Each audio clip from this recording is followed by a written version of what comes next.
everybody please welcome Charles Norman Mason. Oh. We first met at June in Buffalo in 1994, and then we were both at Birmingham Southern College in the until 2010. And he's written many pieces for me.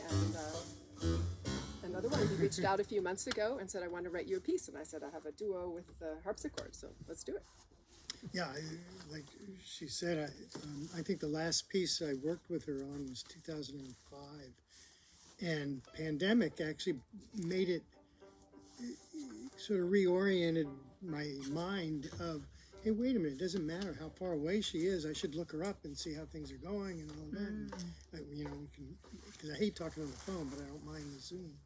And she told me about this duo, and it really attracted me to write for a harpsichord and violin, because harpsichord is not easy to write for, so it's a challenge. It required that I delve into a lot of music, like Rameau and Bach and so on, in order to kind of get those sounds in my head, but also how did those masters manage to make it work with a violin and harpsichord. The title, so my music is,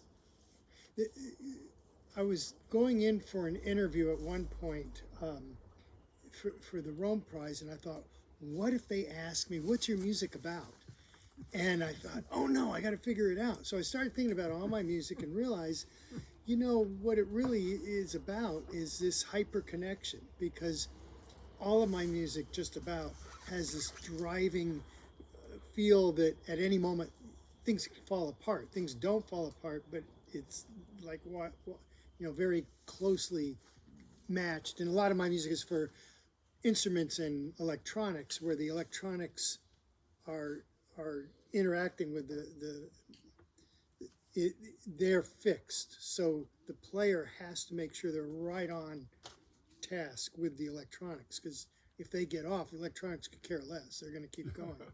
So anyway, I came up with this idea that it's like hyperconnectivism, and that's the way I see the world, that things, you know, one power thing goes down and it affects thousands, or the Chilean miners fall into a mine and we know about it an hour later and can even hear them talking. You know, it's just this hyper connection. So this piece has those aspects in it. It's very driving, relentlessly so.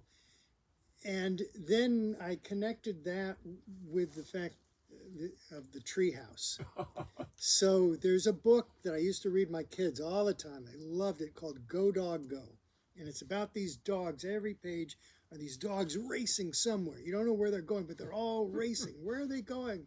Where are they going? And every single different kind of dog and a different kind of car and so on. And then at the end, you find out they're all going to a dog party in a treehouse. So anyway, it's called Go Dog Go.